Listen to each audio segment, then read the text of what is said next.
muy buenas noches, buenos días, buenas tardes, independientemente de la hora en que vean esta presentación.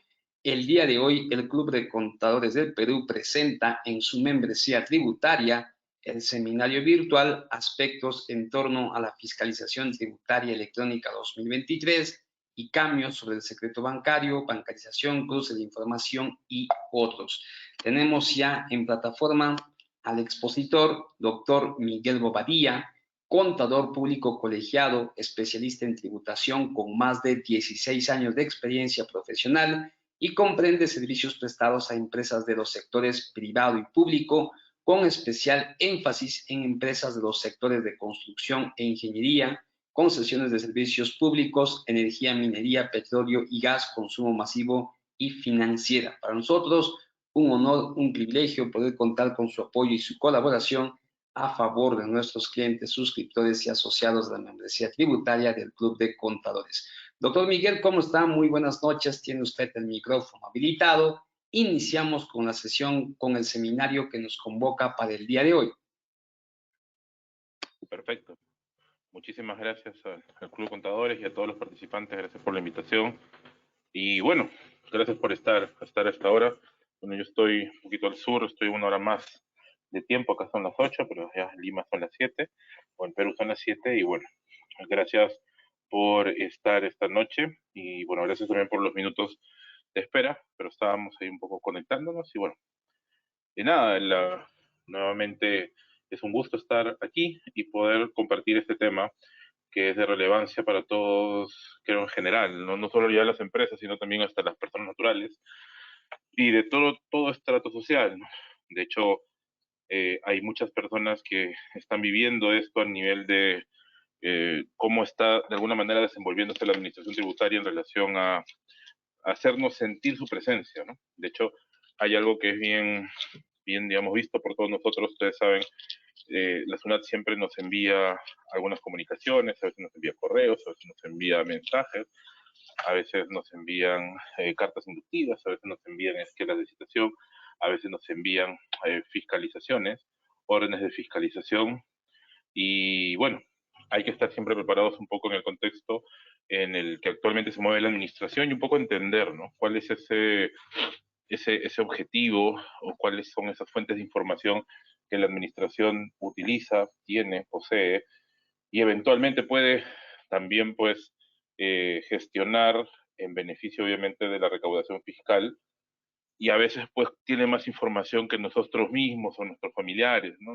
Puede tener incluso hasta más información que un familiar cercano, que una esposa, que un esposo, porque sabe, digamos, y contiene y recopila información de diversas fuentes, entre ellas justamente la información que se procesa o se produce en las transacciones financieras que podemos hacer con nuestras tarjetas de crédito, nuestras tarjetas de débito, transferencias bancarias, etcétera, los saldos en las cuentas, que actualmente justamente por un estándar internacional del cual nosotros somos también miembros de grupos de colaboración de información a nivel mundial, y estamos en la obligación ya desde hace un par de años, desde el 2021 específicamente, de que los bancos tienen que compartir información con cierta periodicidad respecto de los saldos, cuentas, rendimientos que tenemos, no más allá del ITF, que es un impuesto que lo tenemos desde el año 2004. Quienes recordarán, aquellas épocas se empezó con este impuesto de las transacciones financieras, que para mí es como si fuera un virus, un troyano dentro de nuestras cuentas bancarias, porque definitivamente permite identificar ciertos movimientos que luego la administración puede solicitarnos información respecto de esos movimientos, porque básicamente estamos hablando de movimientos de cuentas, y esos movimientos de cuentas sobre la base de las bases imponibles que se van generando, puede pues la administración tributaria identificar ingresos que probablemente no estén tributando, ¿no? Y hay que tener cierta información, hay que tener los controles necesarios, los cuidados necesarios, incluso ahora siendo persona natural, porque el foco parece ser más ya la persona natural. De hecho, la persona jurídica o las empresas medianas o grandes ya son bastante formales y tienen, digamos, toda la información que la administración solicita, incluso envían información electrónica de manera mensual, periódica, comprobantes electrónicos o libros electrónicos, últimamente las guías de remisión electrónica. pero ya de alguna manera tienen cierto nivel o flujo de control de la información que no necesariamente las personas naturales la tienen, ¿no? Entonces, se ha identificado que hay una potencial evasión de personas naturales, sobre todo por rentas que pueden tener incluso en otros países, y que a través de estos intercambios de información pueden identificar justamente estos ingresos y luego puede llegarte una carta inductiva respecto de potenciales desbalances patrimoniales, ¿no? O potencial incremento patrimonial. Entonces, nada, es parte de lo que vamos a tratar hoy y justo esta primera parte del evento es un poco entender en qué contexto estamos, ¿no?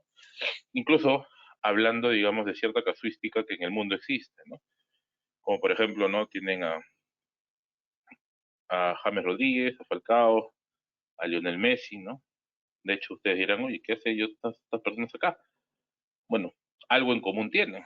Ok, los tres son futbolistas. Pues no necesariamente, ¿no? Sí, son futbolistas, pero los tres también tienen otra particularidad que también comparten con Paulina Rubio, con Marc Anthony, ¿no? Es una particularidad que tienen muchas figuras del arte, muchas figuras públicas, deportistas también, que han tenido, digamos, problemas con las administraciones tributarias, ¿no? Shakira, por ejemplo, ¿no? Tanto es así que una de sus últimas canciones, esta canción que hizo con Bizarrap, habla, me dejaste, ¿no? Dice textualmente, me dejaste el problema en Hacienda, con Hacienda, ¿no? Y ahí es como si estuviera diciendo, para hablarlo en nombre conocido nuestro, es como si fuera, me dejaste el problema con la SUNAT, ¿no? Porque Hacienda es la administración tributaria de España, ¿no? En donde justamente, aparentemente, bajo una figura que por lo menos los tribunales vienen dilucidando, de una supuesta residencia no en España, sino en otra jurisdicción que me parece que es Andorra, muy cerca de España. Ella aducía que no tenía por qué tributar eh, o pagar impuestos en España, sino más bien pagar impuestos en Andorra, pero resulta que Andorra es un país o territorio de baja nula imposición, es decir, ellos te permiten poner tu dinero en ese país y no te cobran impuestos, o por lo menos te cobran, si te cobran algo, te cobran menos de la tasa promedio del mundo, que puede estar entre un 28-30%, ellos te pueden estar cobrando un 15%, 10%, dependiendo, digamos, un poco su normativa interna. Entonces, todas estas figuras han tenido problemas con las administraciones tributarias de sus países en donde han, de alguna manera, eh, convivido, realizado sus actividades, ¿no? Shakira, que por ejemplo se dice que tienen, digamos, evasión de impuestos por 60.000 millones de dólares, James Rodríguez 52.000 millones de dólares en el 2018, Falcao de 2012 al 2013 25.000 millones de dólares, Lionel Messi en el 2017 17.000 millones de dólares y se salvó de la cárcel porque le pusieron una pena de un año, 11 meses, y porque fuera caprichosamente un año, 11 meses y no 2 años, porque si llegaba a 2 años ya tenía pena privativa de libertad, ¿no? Marc Anthony, Paulina Rubio. Entonces, imagínense, digamos, estas personas famosas, con obviamente capital, con dinero, personas pudientes, han tenido estos problemas y al parecer probablemente también por, digamos, la propia avaricia, ¿no? El, el optimizar aparentemente el pago de impuestos en cada uno de sus países, aceptando figuras que vamos a ir analizando en el evento de ocultamiento de rentas, de simulación de residencia en otra jurisdicción, para tratar de justamente no tener una carga impositiva alta, ¿no? Y seguramente alguien se lo propuso, ¿no? Un asesor, un especialista en el tema, pero hay algo que no pueden eludir, pueden decir, me lo dijeron, me recomendaron, eso yo no sabía que era así, lo que sea, pueden decir lo que sea, pero en realidad los temas de impuestos, sobre todo con evasión o falta de pago, son personalísimos. Esto es, no pueden eludir la responsabilidad. Entonces, finalmente han tenido que terminar pagando. Shakira ya ha hecho un pago importante a Hacienda hace un par de años, me parece que ha pagado 12 millones de euros, algo un 30 o 40% del total de su deuda. y siguen litigando, ¿no? Ella no ha aceptado, digamos, de manera directa el haber omitido pago de impuestos, pero al hacer un pago, quizás lo ha hecho bajo esa figura de pago bajo protesto pago para evitar eh, mayores consecuencias posteriores como para amortizar un potencial resultado negativo, pero ella sigue aduciendo, no hace toda la culpa, que en este caso está frente, o mejor dicho, tiene las pruebas de que no correspondía hacer el pago de impuestos. Pero resulta importante cuando analizan o hacen el doble clic del caso de Shakira, Hacienda Española se ha valido de muchos elementos, ¿no? Noticias públicas de fechas en donde se verificaba que ella estaba en España, fechas de consumos con sus tarjetas de crédito, tarjetas de débito, en salones de belleza, en tiendas, ¿no? Sus tarjetas han sido compradas, han sido utilizadas en determinadas fechas. Comprobantes electrónicos están emitidos en determinadas fechas a, a su nombre, ¿no? Obviamente, seguramente para sustentar la trazabilidad de sus actos.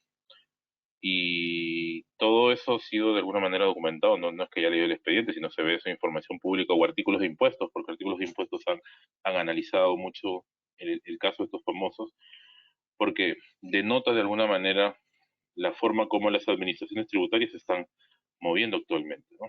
Y esto no es solamente exclusivo de Perú, esto ya es un tema mundial, transversal de todos los países, ya que se está, digamos, viendo la manera, o las administraciones tributarias están usando toda la información que tienen a su disponibilidad, ¿no? A su disposición.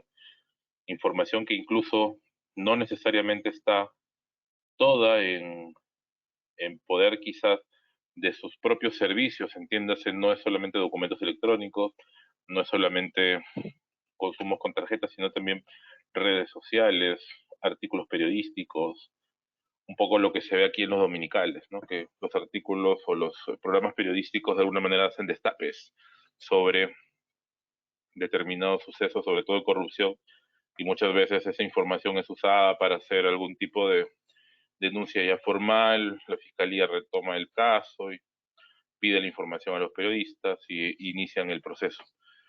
Es algo parecido lo que ocurre obviamente en en el caso pues de artistas internacionales y las administraciones tributarias, como vienen de alguna manera desenvolviéndose, ¿no? Entonces, ese es un primer punto de partida que queríamos hacer un comentario porque está presente, ¿no? Y estos casos son mediáticos y de alguna manera grafican de manera perfecta el contexto y el entorno en donde estamos, ¿no? Y es un contexto en donde en realidad, pues, los impuestos pueden ser una bomba de tiempo, ¿no? Uno puede decir ahora, ok, pago menos, pero luego eso puede regresar a ti como un boomerang, ¿no? Esto se está destapando en los últimos años y desde el 2018 y probablemente de antes, Shakira probablemente tenía la misma condición, pero así como en el Perú opera la figura de prescripción, a los 4 años siguientes del, eje- del contados a partir del 1 de enero del año siguiente de presentar la declaración, prescribe el tributo anual, por ejemplo, en la práctica el quinto año calendario siguiente. También puede haber pasado en el caso de Shakira del 2017 para atrás, de haber prescrito y solamente pudo tener acción, digamos, Hacienda Española del 2018 en adelante, interrumpiendo prescripción porque identificó, digamos, un desbalance patrimonial. O en este caso, más que un desbalance, en realidad, una no tributación en la fuente, en donde, o en la residencia donde correspondía, ¿no? Entonces es algo que ya viene de alguna manera nuevamente generándose y es importante esas decisiones que uno toma. Las decisiones eventualmente de simplemente pagar por no pagar o utilizar argucias, figuras que de alguna manera generan ese impacto. Y soy más bien consciente de eso, ¿no? Por eso tengo que estar muy consciente también de lo que me digan los asesores. Porque como ven, no vale decir, porque muchos de ellos dijeron, mis asesores me dijeron o mis representantes me recomendaron. Ok, pueden tener también culpa, pero al ser, o cierto grado de culpabilidad, pero al ser personalísimo el tema de impuestos, finalmente la persona que es el contribuyente es quien tiene que pagar. tú puedes luego, de alguna manera, reclamarle a tu, eh, a tu asesor o a tu contador, no me asesoraste bien, no te hiciste entender, no fuiste del todo claro. Bueno, lo puedes decir, pero eso no te va a servir para decir, señores, yo no voy a pagar, ¿no? Es algo que tiene que te quedar muy, muy en claro respecto de lo que estamos diciendo, ¿no? Y eso nos da pie a iniciar la conversación respecto de cuáles son, un poco de lo que venimos diciendo, cuáles son esas tendencias en la fiscalización ya, digamos, de SUNAT en la era digital, ¿no? Porque un poco graficamos ahorita un espectro internacional, no somos una isla, estamos cada vez más conectados. Perú quiere ser un país miembro de este grupo de países, que son aproximadamente 38 o 40 países, que son de este organismo de cooperación para el desarrollo económico, que es la OCDE, o la OECD en siglas en inglés. Y eso genera la obligación de nuestra parte, al postularnos como miembro de esta organización, nos obliga a cumplir ciertos estándares. Y esos estándares son básicamente una apertura, abrir fuentes de información, permitir que otras administraciones tributarias indaguen o reciban información de sus contribuyentes que puedan tener, digamos, operaciones en nuestro país, y a su vez nosotros poder recibir información de otros países respecto de contribuyentes peruanos que puedan tener rentas o capitales en otros lugares. Antes quizás era más difícil, pero no imposible, vamos a ver un caso también, pero era más difícil, por ejemplo, acceder a cuentas bancarias de nacionales peruanos residentes un paraíso fiscal. Sin embargo, ahora es mucho más sencillo, primero porque hay muchos paraísos fiscales que siguen abriendo información a las administraciones tributarias, y a su vez los comparten de manera automática, ya ni siquiera a pedido de parte, porque hay dos formas como que de intercambiar información. Un país le pide a otro información respecto de una persona o de una empresa, o de manera constante, dinámica, permanente, cada mes, cada 6 meses, cada cierto tiempo, se envía la información de, de, de los contribuyentes que puedan ser, por ejemplo, nacionales peruanos que tengan cuentas en algún otro país, ¿no? Entonces, eso también es algo en donde tenemos que ser conscientes en el contexto en el que estamos, y es parte, pues, de estas tendencias que ya la SUNAT viene haciendo, ¿no?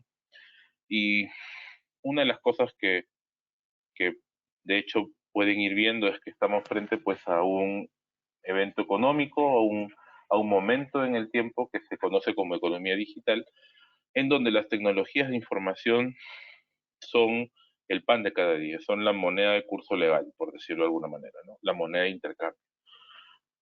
Quien no sabe, pues, que hay las denominadas aplicaciones o las denominadas mm, streaming, ¿no? Aplicaciones de streaming, aplicaciones de contacto, como las aplicaciones de taxi, por ejemplo, de Uber, o las aplicaciones para hacer pedidos, como Rappi, etcétera. Entonces, todos esos aplicativos nos generan, obviamente, transacciones, que son fenómenos que están, pues, contactando intereses, están contactando bases de datos, porque ellos conectan una base de datos de clientes con una base de datos de proveedores. A su vez, pues, se conectan con bases de medios de pago, ¿no? Porque obviamente hay que hacer un pago digital a través de alguna manera de tu celular, ¿no? En donde cargan a tu cuenta y abonan a otra. Todo se hace prácticamente en segundos.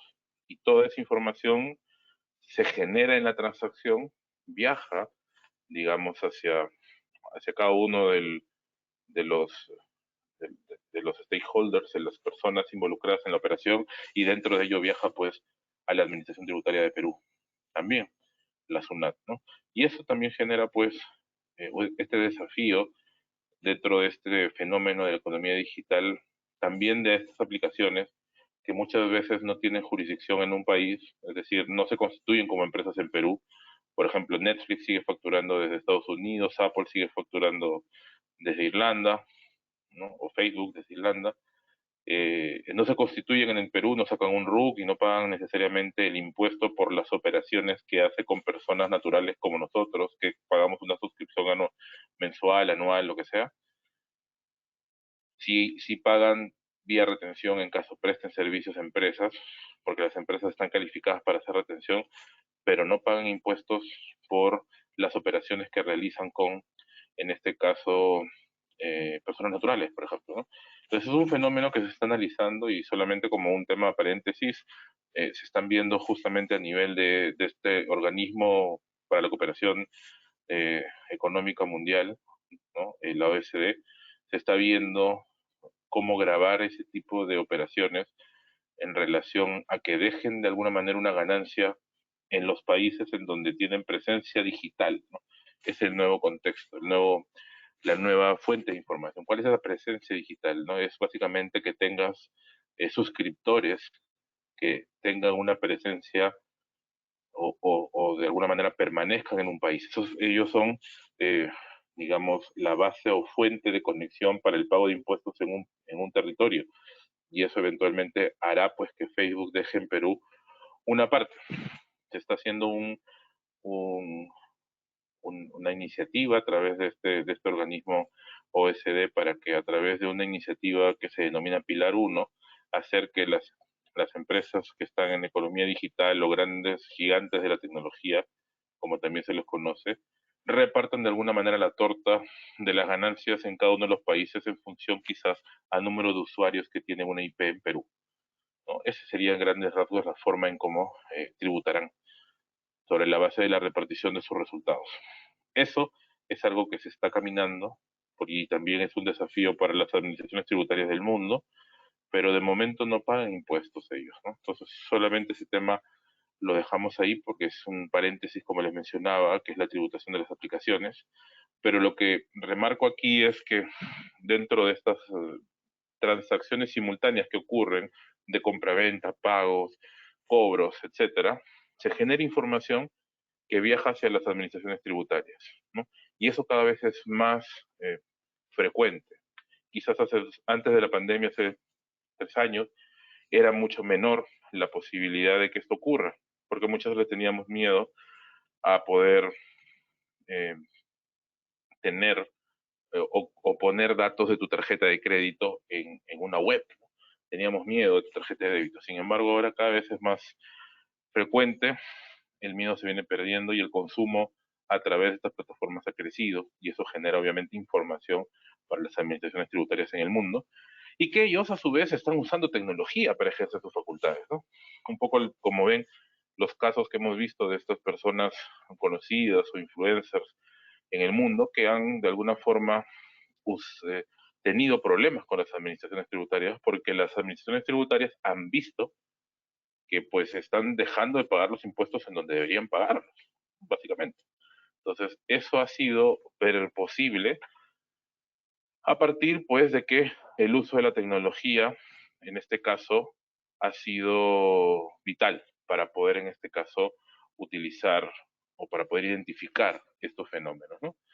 Y eso obviamente sigue siendo un desafío porque de alguna forma la tecnología está ayudando a las administraciones tributarias a poder, obviamente, tener más información para cumplir sus fines, que es recaudar impuestos, pero a su vez también tiene un lado bueno quizás para los contribuyentes, porque de alguna forma está permitiendo simplificar la labor de impuestos, ¿no? Cada vez la tecnología recogida y recopilada de una manera adecuada permite a las administraciones tributarias dotar de servicios a los contribuyentes para que los contribuyentes puedan obviamente usar esa información sin mayor temor además, ¿no?